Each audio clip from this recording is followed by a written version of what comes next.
যারা চিৎকার করে বলতেছে রব্বানা, প্রভু হে আখরিজনা মিন হাযিহিল ক্বরিয়াতিজ যালিমি আহলুহা, আমাদেরকে এই জালেম অধ্যুষিত এলাকা থেকে বের করে নাও।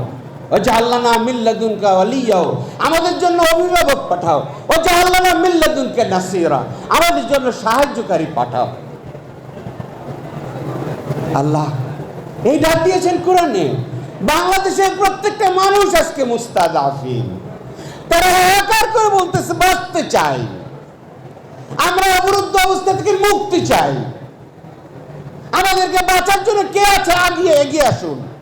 আপনারা এখন তারপরে একে উঠান। 2014 আর 18 এদেশের মানুষ আর দেখতে চায় না একটি সফল আন্দোলনের মধ্য দিয়ে এখানে একটি পরিণতির দিকে নিয়ে আসতে হবে। এই কথাই সকলের আর্তনাদ। আজকে এখানে যারা কথা বলছি দেশের মানুষের কান্না।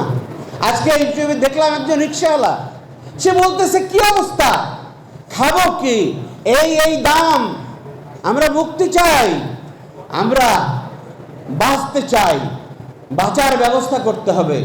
এই আর্তনাদ সব জায়গায়, সেই আর্তনাদের নেতৃত্ব দিতে হবে।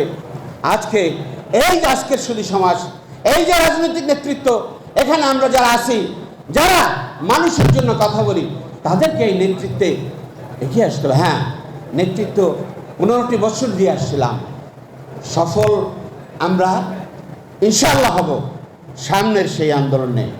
কোথায় আমাদের কি সমস্যাগুলো আছে আজকে ইনশাআল্লাহ সেগুলো মিটিয়ে ফেলতে হবে, রাজপথে নেমে আসতে হবে। আরেকটি 14 আর 18 যদি তারা করতে সক্ষম হয়, তাহলে ঘোর অন্ধকার। তখন সেই জার্মানির কবি গুন্তাভ গ্রাস বলছেন যে তুমি কমিউনিস্ট, সেজন্য তোমার ব্যাপারে অত্যাচার হচ্ছে, তোমার জন্য তো আমি নামবো না। তুমি ইহুদি, তোমার জন্য নামা সম্ভব নয়। তুমি জাতীয়তাবাদী, তোমার জন্য সম্ভব নয়। যেই দিন তোমার উপর আক্রমণ হবে, তখন সেই দিন আর কেউ থাকবে না, বাঁচার জন্য কেউ আসবে না, এগিয়ে আসতে পারে না। সেই কবি, নোবেল বিজয়ী কবি, এই ডাক তারা দিয়ে গেছেন।